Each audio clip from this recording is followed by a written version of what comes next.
The conscious and intelligent manipulation of the organized habits and opinions of the masses is an important element in democratic society.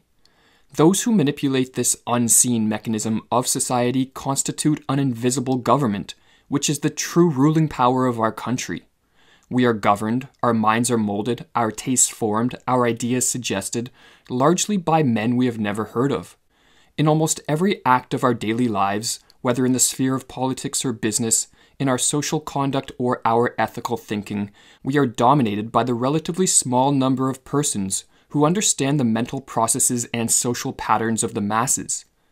It is they who pull the wires which control the public mind, who harness old social forces and contrive new ways to bind and guide the world.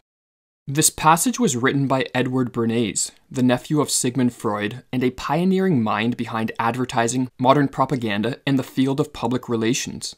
Bernays' influence was enormous. Relying heavily on the insights of his uncle, he developed highly successful manipulation techniques which are still used today, not only by companies to sell consumer products, but also by the powers that be to, in the words of Bernays, control and regiment the masses. In this video, we'll explore some of Bernays' most intriguing ideas, paying particular attention to his insights on how group psychology can be used to control and manipulate the masses. In his classic work, Group Psychology and the Analysis of the Ego, Sigmund Freud described group psychology as being concerned with the individual man as a member of a race, of a nation, of a caste, of a profession, of an institution, or as a component part of a crowd of people who have been organized into a group at some particular time for some definite purpose. In other words, group psychology attempts to understand how an individual's behavior, thoughts, and emotions change when becoming a part of a group. The tendency of human beings to form groups was selected for in our evolutionary past due to the survival benefits it offered. Ancient humans who organized into tribes were more likely to survive and reproduce in the harsh environments in which they lived. However, with the help of modern technologies, humans today have transformed the environment in a manner which renders the survival value of tribal organization obsolete. But with that said, the ancient and instinctual pull of tribal organization still looms large in the lives of most, with many people today identifying and hence stereotyping both themselves and others based on things such as race, class, gender, nationality, religion, or the political party or ideology to which one adheres. This continued proclivity to engage in group identification is, according to Bernays, a function of the enlarged sense of self-importance that individuals derive from identifying with a potentially powerful mass. Just as the wolf pack is many times as strong as the combined strength of its individual members, so too the individual senses the potential power of the group, and it derives feelings of potency in identifying with it. Beginning in the late 19th century, a number of thinkers, most notably Freud and Gustave Le Bon, attempted to understand why people engage in group identification and how group identification affects one's mind and behavior. As Bernays noted, the insights that emerged from this study caught the attention of those in positions of power who wanted to expand their control of societies. These people saw the potential of taking the theoretical insights of group psychology and transforming them into practical methods that could be used to manipulate the masses from outside of the public's eye, a task which formed the basis of Bernays' work in public relations. As Bernays explained in his book, Propaganda, the systematic study of mass psychology revealed the potentialities of invisible government of society by manipulation of the motives which actuate man in the group. These studies established that the group has mental characteristics distinct from those of the individual, and is motivated by impulses and emotions which cannot be explained on the basis of what we know of individual psychology.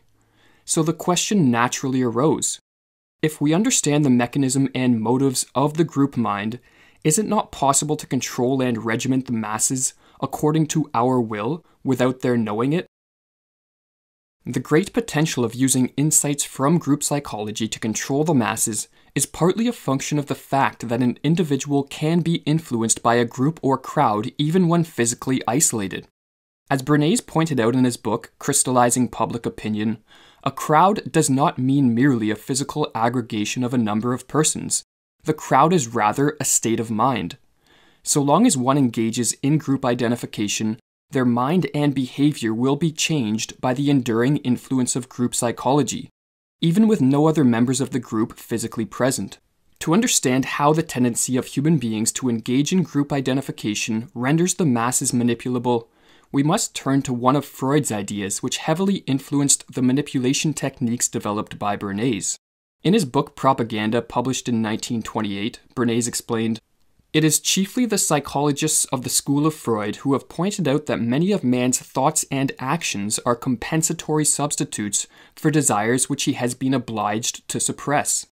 A thing may be desired not for its intrinsic worth or usefulness, but because he has unconsciously come to see in it a symbol of something else, the desire for which he is ashamed to admit to himself. A man buying a car may think he wants it for purposes of locomotion. He may really want it because it is a symbol of social position, an evidence of his success in business, or a means of pleasing his wife. What Freud suggested is that often there is a divorce between one's conscious thoughts and feelings and desires which do not fit with one's self-image and which are therefore suppressed. This fact, Bernays recognized, renders human beings manipulable. For what it implies is that if one can design propaganda or psychological operations that bypass the conscious and rational faculties of the individual, targeting instead suppressed emotions and hidden desires, it is possible to move people to adopt beliefs and behaviors without them being aware of the underlying motivations leading them on. As Bernays explained, men are very largely actuated by motives which they conceal from themselves. It is evident that the successful propagandist must understand the true motives, and not be content to accept the reasons which men give for what they do. It is possible, although often difficult, for an individual to become aware of the underlying motives driving their beliefs and actions through honest and critical introspection. However, once one succumbs to the effects of group identification, such critical introspection becomes nearly impossible.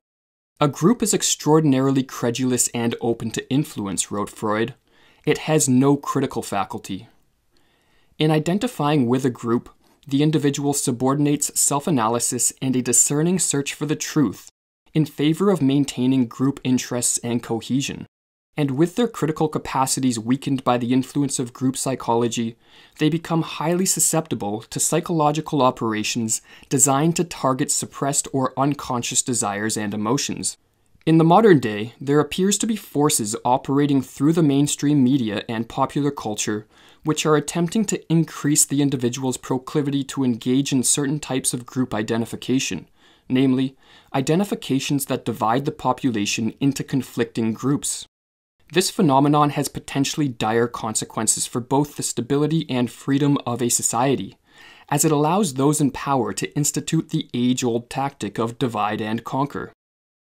In his book Discourses on Livy, Machiavelli noted that those who have held power over a population have long realized that a population united is always stronger than those who rule over it, and thus stretching back into ancient times, rulers have sought to divide the many and weaken the force which was strong while it was united through the use of those methods which promote division.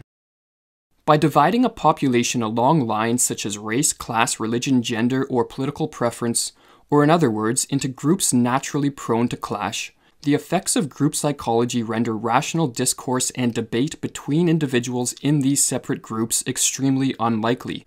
Each group, Bernays wrote, considers its own standards ultimate and indisputable, and tends to dismiss all contrary or different standards as indefensible.